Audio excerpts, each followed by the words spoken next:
അയാളിന്റെ കൈ പിടിച്ചപ്പോഴാണ് എനിക്കൊരു ജീവിതം ഉണ്ടായത് അല്ലേ? ഈ ഇരിക്കുന്ന കൂട്ടത്തിൽ കല്യാണം കഴിയാത്ത ഒരു 40 വയസ്സേരിനോട് ചോദിച്ചു നോക്കി, ഒക്കെ ജീവിതത്തിന് ഒരു അർത്ഥമല്ല. നിങ്ങൾക്കൊരു അർത്ഥം ഉണ്ടായത് എപ്പോഴാണെന്നറിയോ? ഒരാൾ നിങ്ങളെ കൈ വന്ന് പിടിച്ചപ്പോഴാണ്. നാട്ടുകാർ നിങ്ങളെ മാംസത്തിന് വില പറയാത്ത എന്താണെന്നറിയോ? എന്റെ ആണ് ജീവിച്ചിരിപ്പുള്ളതുകൊണ്ടാ. നീ തോറ്റെന്ന് തോന്നുന്നത് എപ്പോഴാണെന്നറിയോ? എന്റെ കെട്ടിയോ മരിക്കുമ്പോഴാണ്.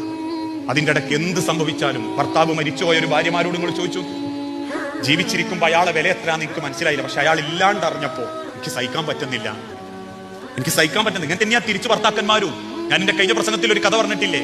ഭാര്യ മരിച്ചപ്പോൾ അയാൾക്ക് പ്രത്യേകിച്ചൊന്നും തോന്നിയില്ല. കാരണം എന്താ? 40 വയസ്സ് കഴിഞ്ഞ മുതൽ 30 കട്ടിന്റെ ചോട്ടിലും 30 കട്ടുമലുവാ. അപ്പൊ അങ്ങനെയൊക്കെയാ നിയമം.